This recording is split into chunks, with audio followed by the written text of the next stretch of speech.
وای تاسو د رمضان نه مخکې یو ورځ او دوه ورځې مخکې روزه به نه نیسئ. د الله نبی فرمایي لا تقدموا صيام رمضان بيوم ولا يومين.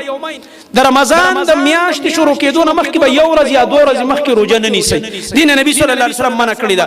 الا رجل كان يصوم صوما فيصومه، مگر هغه سړی چې مخکې نه په نفلي روزو عادت دی او دغه نفلي روزې په دغه ورځ راغه نو دته اجازه دی ځکه د مخکې نه عادت. مثال واوره،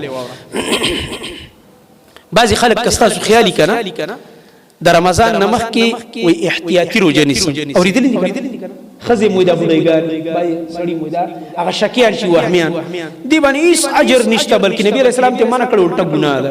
سو پوری چې مسلمانانو گواهی نه کړی او ته نه را رسیدلی په یقین چې میاشت رمضان ولیدل شو. دینه مخکې کته احتیاطي روزه نیسي یو ورځ مخکې دوه ورځې مخکې چې مړه هو فرضي شو په رمضان کې به حساب شو، که فرضي نشو نفلي خو بشي کنه دا نه فرضي ده نه نفلي ده یوم نه د الله نبی په کراس راخ کله نه بینیس. دا وهمي روزه ده، وهم ته په شریعت کې اجر نشته، دا ستا خپل وهم دی، وهم والے نه احتیاطي روزه په دین کې نشته چې کوم د خلکو ته عام دي. یو دویمه خبره چې نبی علیہ السلام فرمایي مگر هغه سړی نیولې شي چې هغه مخکې نه خپل روزو باندې عادت. د دې علما یو څو مطلب بیان. یو مطلب دا دی یو سړی دی هغه ته د رمضان روزي پاتې دي، د تیر کال د رمضان روزي ورته پاتې وي.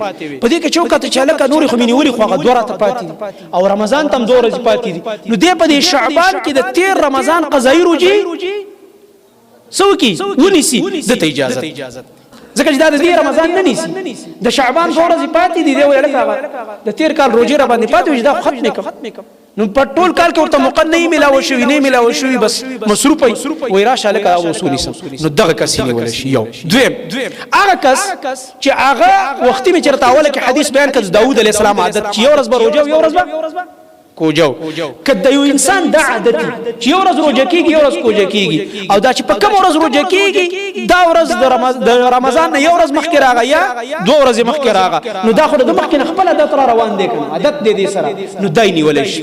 د دې انسان استثناء ده، دا سړی د دین سره دا د دین مستثنا دی. دریم د دین هغه کس مستثنا دی چې هغه د مخکې نه ځان عادت کړی دی، عادت یې دا دی چې د هر پیر او د هر جمعرات په ورځ دې سنیسي روزه نیسي.